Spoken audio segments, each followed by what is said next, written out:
Hey, what's up everybody? I'm Corey and this is my channel Get Sharp, and this is where I sharpen your knives and where you, the audience, help dictate how we grow the sharpening business. More on that in a minute. What are we doing today? Let me tell you. We are, for all those angle calculator guys that have been asking for details on it, this is that show. I'm going to use the calculator to set up the angles for this knife, okay? And while I'm doing so, I'm gonna put an overlay up here or down here or wherever, step by step of what I'm doing on the calculator. I'm gonna narrate in real time though, so hopefully this works out. I've been trying to visualize how to do this, and it's not so easy. Anyways, what a sight for sore eyes. Look at this beautiful Zwilling Damascus chef's knife. Absolutely beautiful. And such a blessing to be here today because I am absolutely spun. This shot right here, right now, this is take 2. I'm so spun from that restoration project I did over the weekend. And this is what I needed this thing, just a sharpening job. So we're gonna sharpen this. We're gonna use the calculator. I'm gonna show you how I use that calculator. And yeah, I was a little bummed when he said he had one knife and it's like, where's the rest of them? He had this one on him. This is a Benchmade Osborne edition. So got 2 knives, make a little bit of extra money. And back to the part about where you, the audience, helps me or dictates how I build the future of this business. We've got money in the bank. If you go online and look at the bank account for this business, you're gonna see I spent some money without y'all. It's just how it's gonna go. I'm gonna leave the big investment decisions to you guys at the polls. So, my pitch, I want a sharpness tester. I want Robert, I said his name. I'm not gonna say his last name, but my customer Robert to walk in with this knife and I can just right here, right now, boom, say, hey, this has a sharpness of 800. I'm gonna be shooting for 100. And that's what that tester is gonna do. It's gonna add value to my customer experience. I think it's gonna add value to YouTube too.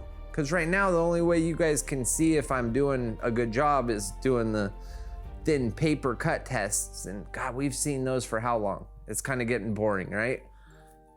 And one of my goals, my main goal for this channel, or for all of this, I wanna sharpen the world's sharpest knife. I want any knife that walks in, it's walking out as a top tier sharpest knife in the world. So with that said, it's time to buy a sharpness tester. Other options, we invested in the Rikon bench grinder. We also invested in the 6-inch buffer wheel, okay? I think we could invest in actual buffing wheels to help clean up blades that are super scratched up and just nasty. Some are made of cloth, some are made of nylon. I'm gonna keep it kind of broad. So we're gonna go sharpness tester, which is like 300 bucks out the door. Buffing accessory wheels, that's gonna be about $100, $150 for a pack of those.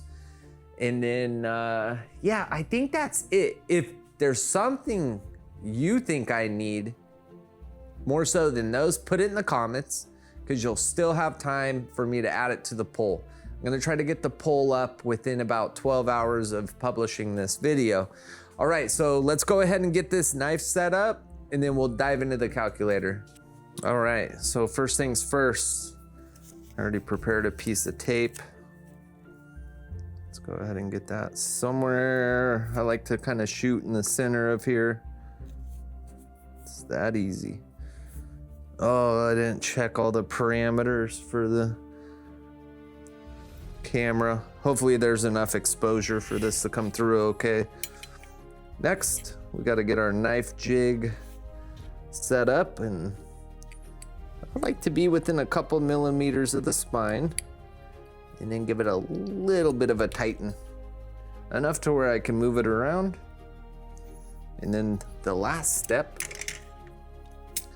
my goal is to set the distance from this corner to the edge as the same from this to this. And you can see how this is sloping slightly. So I'm gonna kind of just go like that, tweak it a little bit, grab my calipers, open them up wide. Set that down. I'm gonna press down to the edge. And now I want that to be equal on this side.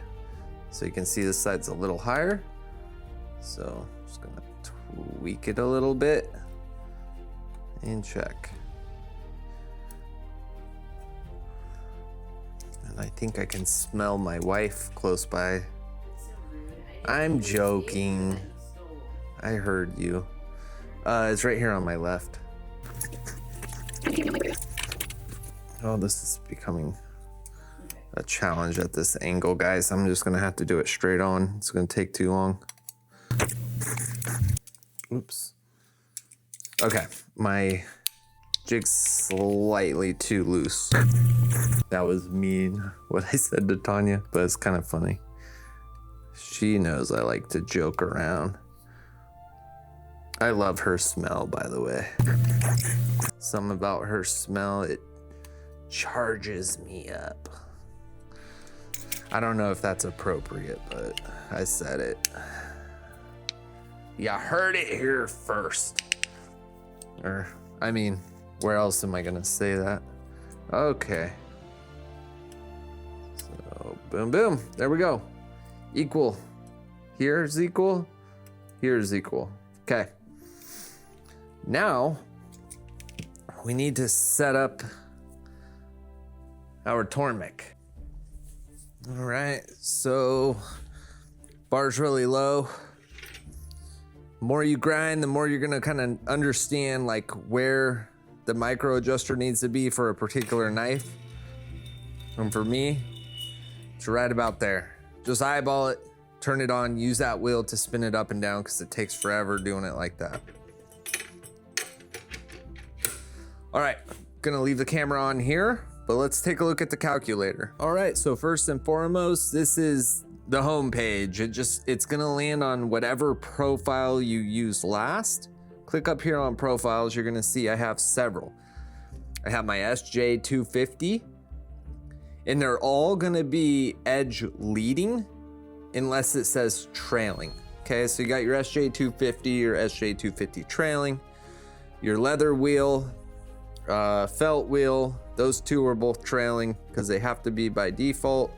CBN wheel, that's what we're working on today. So let's go ahead and click on that. So before we do anything, let's look at the bottom here. So we have machine settings. We have support bar diameter. Unless you're using a knockoff, it should be 12 millimeters. Knife jig diameter. Oh, I've got a new knife jig. No, I think I measured this out. But anyhow, the Tormek knife jig diameters, in my opinion, my measurements, 11.7.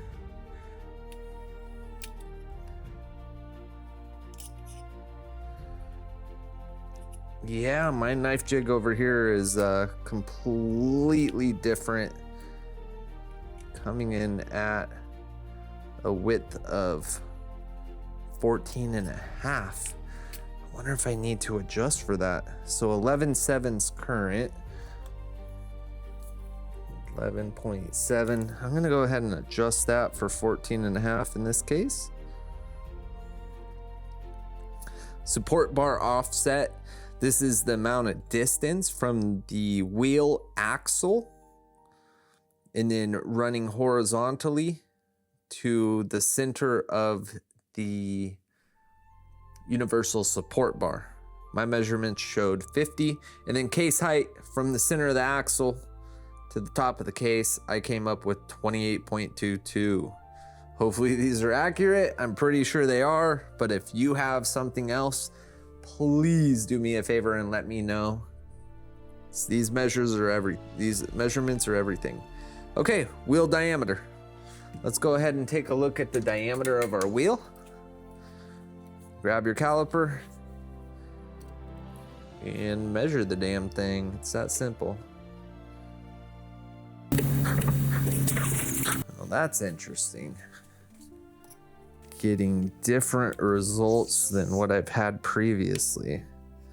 So in my case, 248.94. 248.94, which is a lot smaller than what I had previously measured. So it's either my cheap Chinese calipers are wrong, or I mismeasured in the past. Which is it? Boy, that's way off. Oh, look, would you look at that? Pull this to 0, -5. I don't know why this thing always does a -5 when it messes up. So in that case, when I have that issue, what I like to do is I like to come to 250 on the visual tape. Okay, that's lining up. These are supposed, my last true measurement was 254. We're slightly less right now.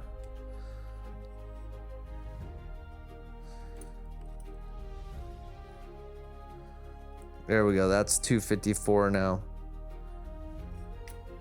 254.04 versus 254.15. I'm gonna split the difference and go 254.8.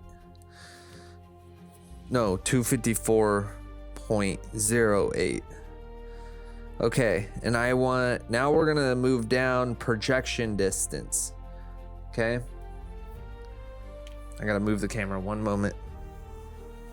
All right, so when this thing is asking for projection distance, it's asking for the distance between your stop here and the edge of the knife, okay? It's very easy to measure. Make sure this is zeroed out. These cheap Chinese things don't do great if you don't. Let me get this lined up and then I'll show you how I do it.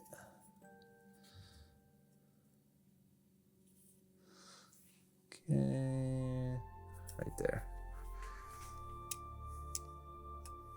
That's all she wrote right there. Boom. From the edge stop to the edge of the knife. 151.43. I'm just gonna get in a little closer and double check. 151, 152 on the dot. So we're gonna change projection distance to 152. Now, if you watch the video where I sharpened 34 knives in one weekend, this is where one of these comes in handy, okay? So right now I'm doing 2 knives. I'm not gonna per se bust this thing out for that. But what you can do is you can take that 152 that you just measured out and you move this to accommodate to that exact distance, right?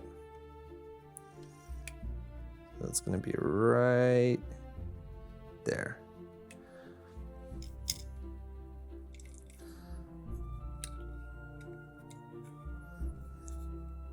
Okay, the Get Sharp Knife Jig Bedding System.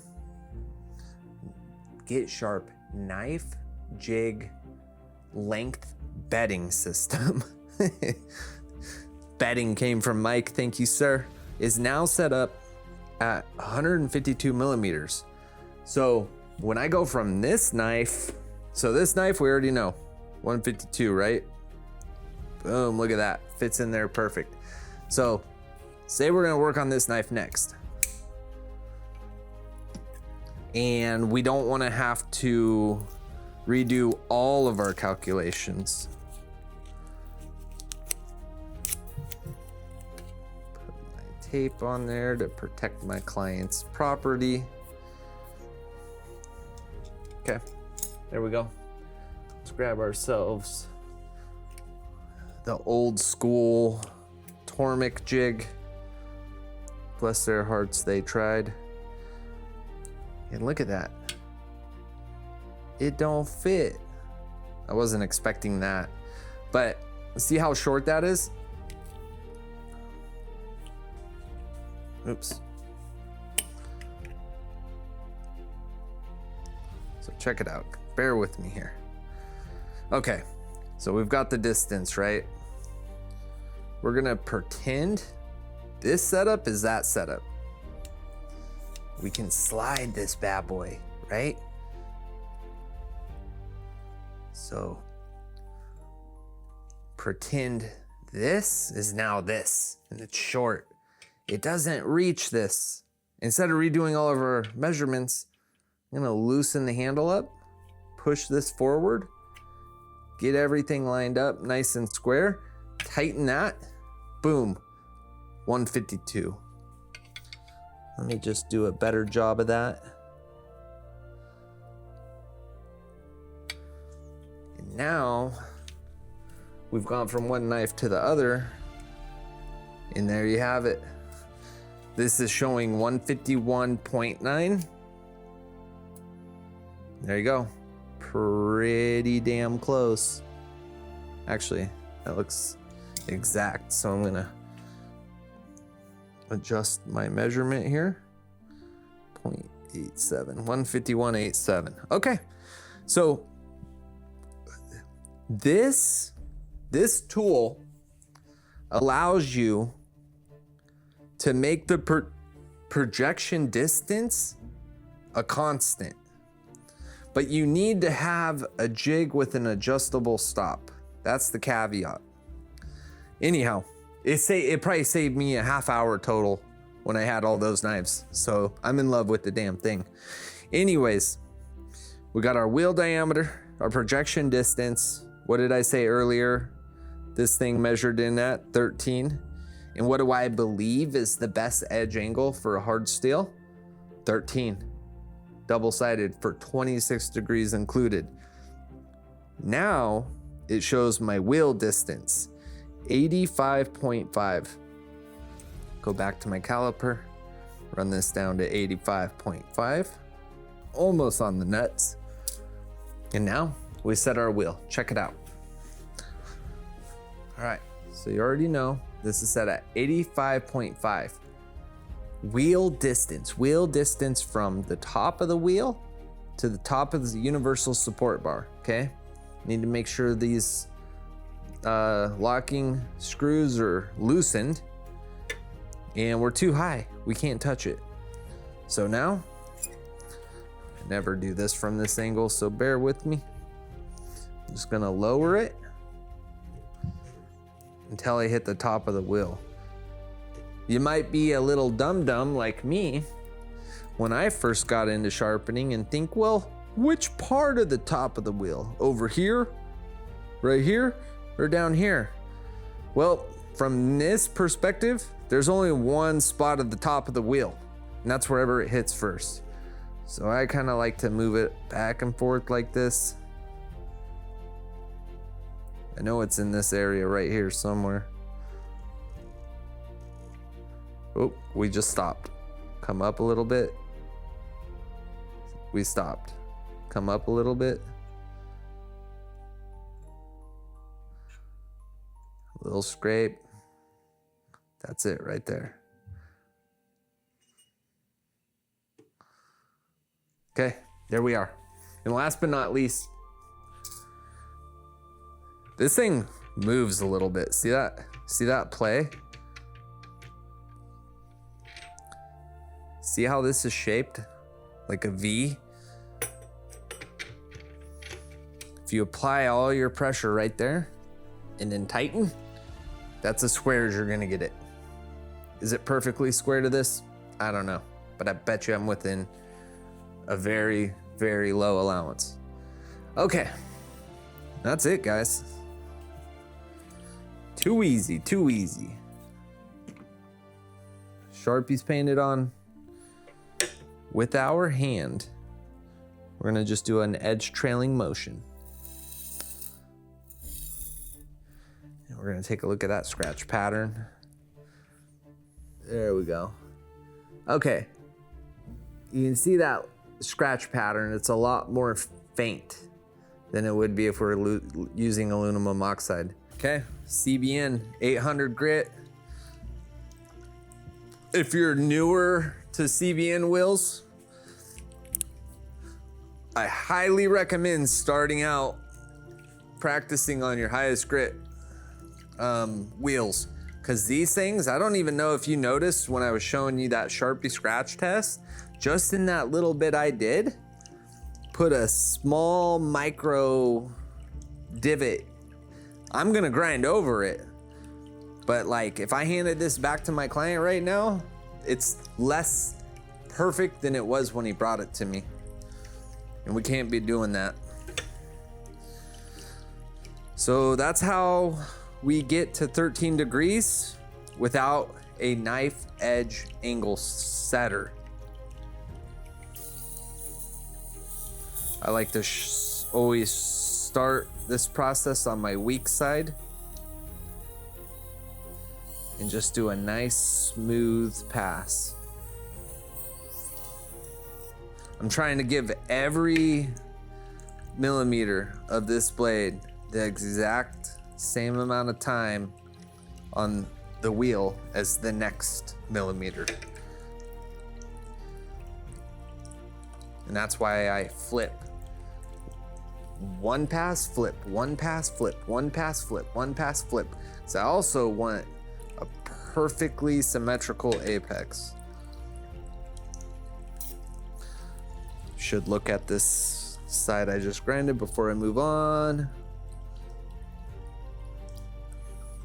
Yep, I see that divot still from that test scrape.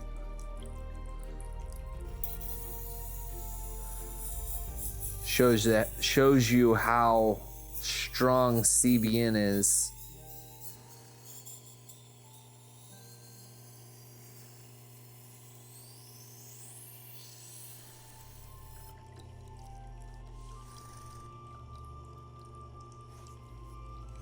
Okay.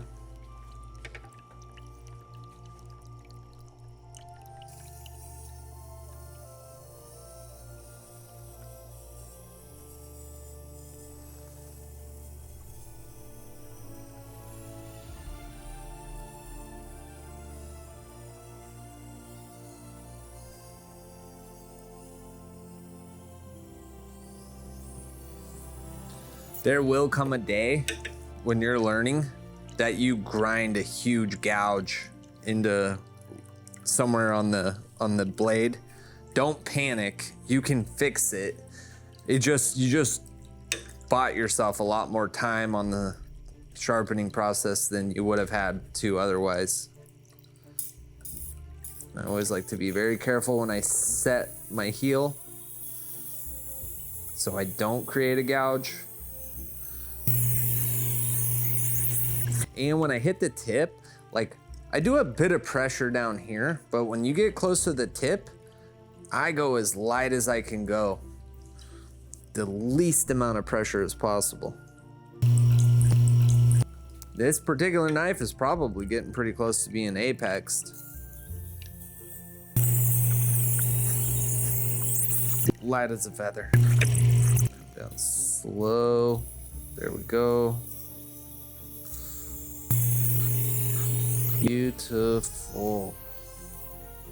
I love the look of this Damascus pattern. It reminds me of a topographic map. I want to own this knife just for that reason. Gosh, has there been a knife on this show that I'm not like... I should put up a sign that says, "Will work for knives."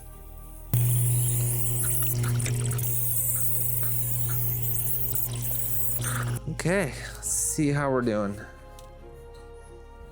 All right, so we've got a burr going. Good solid apex. That little tiny divot I made from that Sharpie test. I can't see it anymore. Now I'm just gonna go through and try to do one last perfect pass on each side.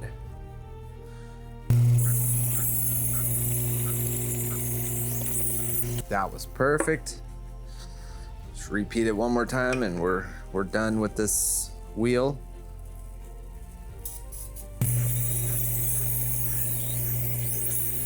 There it is. That's what I was looking for. Let's take a look at this edge here.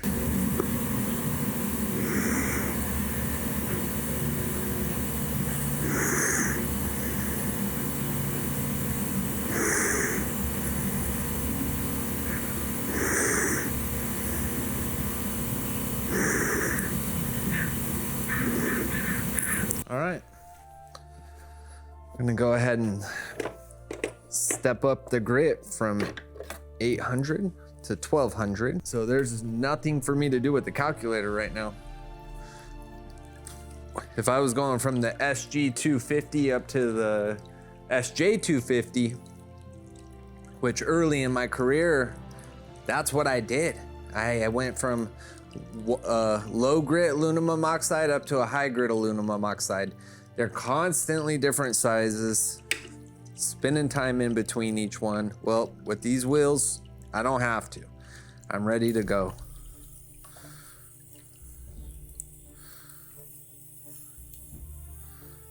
In this stuff, the CBN, cubic boron nitride, is friggin' tough stuff. Like, it is super strong.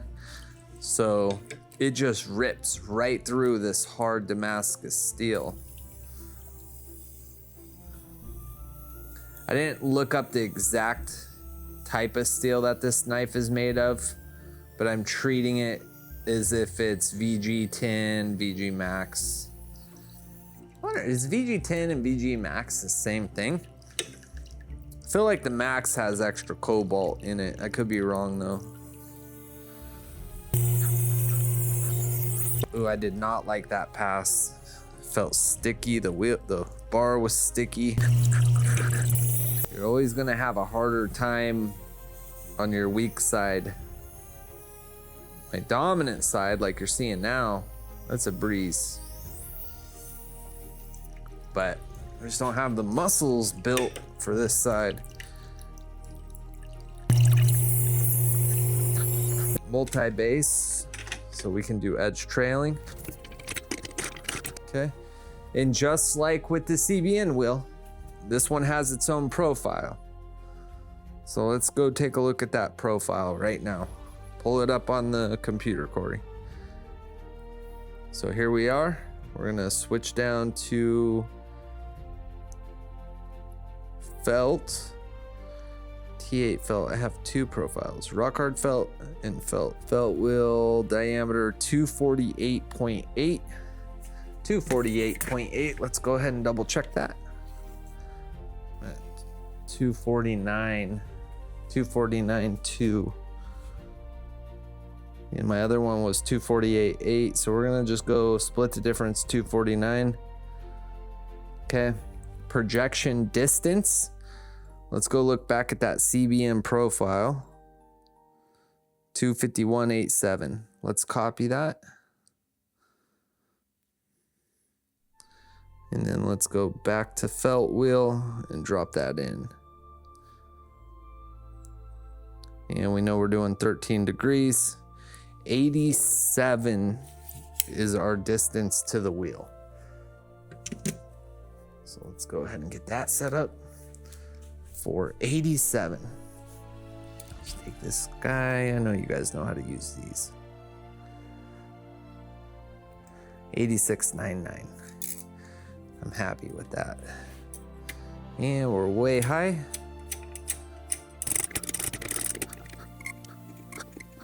Okay, we're gonna go with that until I figure out how to get this damn felt wheel more round. This one was 40 bucks instead of 120. That's why I bought it. Yeah, it's not very round. Oh, so The calculator on this one, I'm not gonna go into a ton of detail on how to set up the constants, but when you do your measurements, set up this bar, push it all the way in, boom, right there. And then once you have it in, hold it, lock it in, and now do your measurements, and that'll become your constant. And if that doesn't make sense, you guys know how to reach me. Okay, so this one is 0 to 1 micron. So I got my Get Sharp 0 to 1 special emulsion. Shake this up a little bit.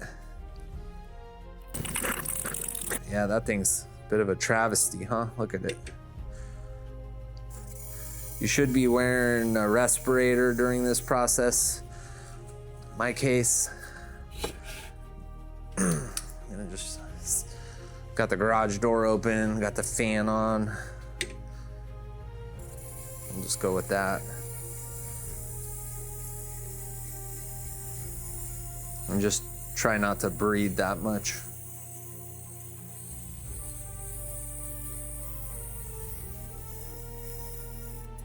And then my butt's gonna get in the way.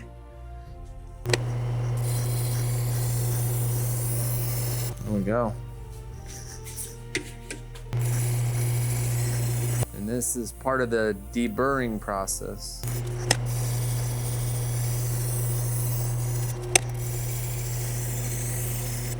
And I forgot to Sharpie test this one, but just looking at it, I don't need to. Check this out.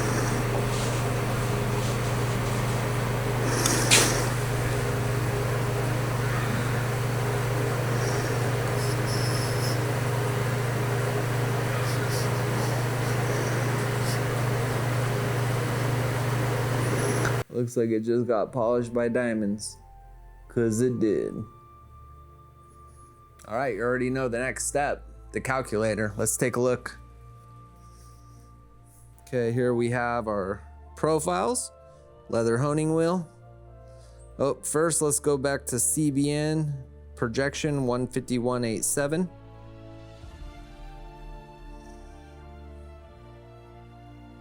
This one's cool because you'll eventually, when you go lower and lower, you'll eventually just skim a little chromium off of the wheel, just like that. Just skimmed a little tiny bit. And that's perfect. Just realized my ISO was set to 2000. That's a bummer. So I'm hoping the quality of this video, the sharpness and the noise isn't too nasty. I don't remember moving that up, but apparently I did.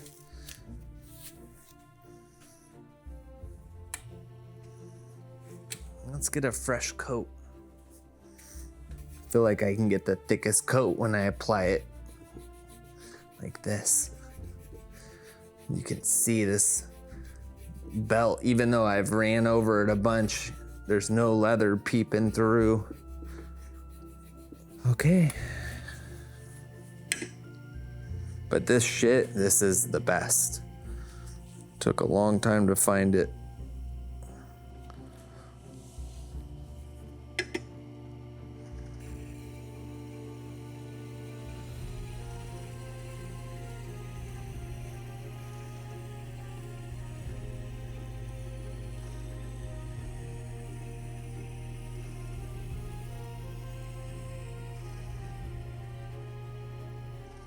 We're just cleaning the apex. That's all we're doing here.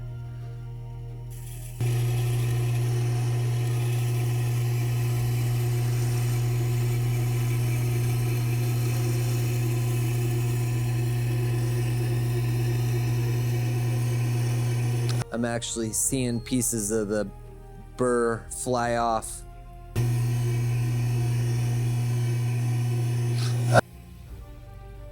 I've never seen that happen before.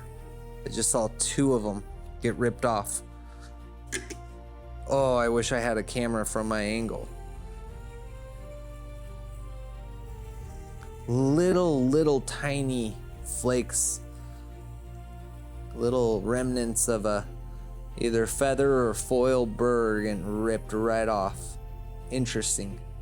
I would have thought by this point there was really no burr left. Apparently there was.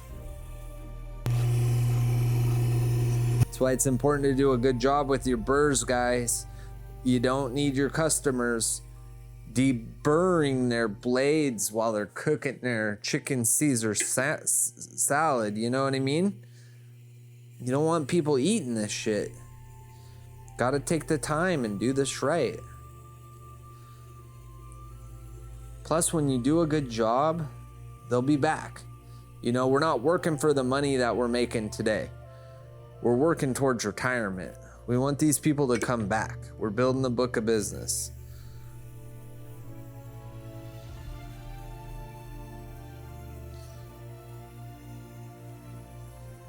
Everything we do is perfect. Okay. That's all she took. Last step, one more. We're recording. Okay. Last step, guys. Let's get this jig off. Oh, holy cow. Apparently my strength to apply this jig is stronger than my strength to release the jig. So I've had to do this a couple times. Man, think about how much strength it would take for me to tighten that so much. I needed this. Like, I've told you before, you know, I might look a little athletic husky, but there's strength in these bones, you know? It's all muscle. I mean, it's not all muscle. Like, I live up north, I need a little insulation, but you know what I mean? I'm not dumb where I'm gonna be zero fat. That's just not economical. You think about how much money I'd have to spend on clothes, you know, staying warm in the winter. I will tell you, in the summer, it kind of sucks because I run hot. You know what I mean? I'm that insulated panda running around in the 90-degree sweat and heat. Whew, let me tell you, that part of summer I'm not gonna miss, but the sunshine, the vitamin D, it gives you some kind of an energy. I can't explain it, but we'll see you later, summer. We're gonna get through this winter fast though. I'm gonna do this winter the quickest I've ever done it before. Mark my words. Okay, before I hit this thing, decontaminate. We got chromium all over this dang thing. And my green rag here is a dedicated chromium rag. Special thanks to my wonderful wife, Tanya, who got me color-coded rags. I'm hoping I save money on paper towels by using these. So, paper towels aren't cheap, man. Run through those things. They're convenient, but they cost you over time. Plus, like, you know, I'm not a big, like, environmental guy, but, you know, every time I drink water out of a plastic water bottle or I grab a paper towel and I do something quick and easy, I'm like, I feel guilty. Not gonna lie. All right, let's go ahead and put a little bit of pressure on here. There we go. Just in case there's any more burr hanging on. This is gonna get it.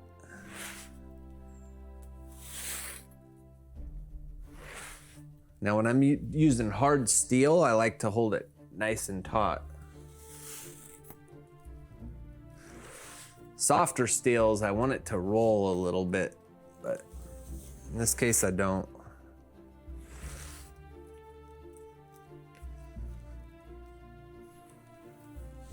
I like to do 5 swipes each side.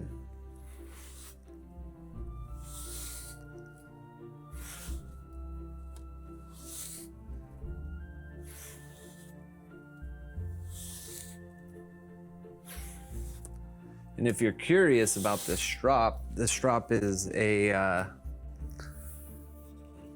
Canadian kangaroo tail. So if you didn't know, Canada has a small population of kangaroos. And yeah, someone hunted this bad boy down with a compound bow, took it, he kept the head, hooked me up with the tail. Canadian kangaroo. If you're interested in buying a Canadian kangaroo tail, you know how to contact me. Here's a quick update on some things I've been up to. So I really love this wooden stand that our aquarium came in, and this is a nice wooden crate. I kept it, and lo and behold, it's the perfect size for my Tormek, and it's nice and sturdy. Well, I need another one for the Rikon grinder and for the 6-inch buffer. Well, come to find out, these stands aren't cheap. Like a good steel one right now, a couple $100. So I thought to myself, man, I could probably save some money if I built my own. So I bought about $90 worth of extruded aluminum, just built my own. Only problem, it's not perfectly square. It's pretty close, but not perfect. Good news, the concrete of this house is not square or level. So it actually worked out on both sides. Anyways, we won't know if we're done unless we do a sharpness test. And again, I don't have a sharpness tester that'll give us a numeric value. So we got to use paper. So Team Corey, vote for the sharpness tester, because I want one. We need one. It's good for you guys too, you know, because you guys can see if I'm actually making sharp knives or not. For all you know, these things, I'm going through the process, but they're not actually sharp.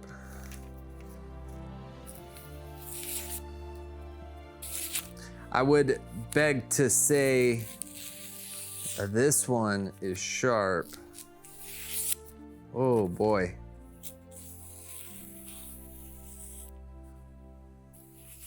The consistency you get from them CBN wheels, let me tell you, I am, man.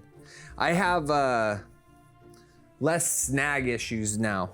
Like in the past, when I was using the SG250, SJ250, I'd come down and it'd be good, and it'd be a little snag, and then it'd be good. But these wheels are just so smooth and perfect. My blades are coming out better than ever, and that aligns with my goal, world's sharpest knife. I should make a new intermediate goal of just being a faster sharpener, because man, I'm still slow. There it is, so sharp. Oh, that felt like a snag there.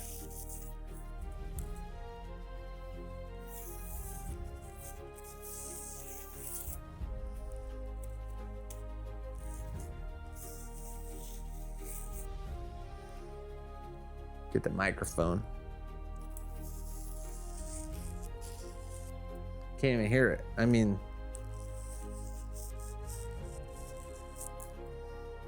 an absolute razor.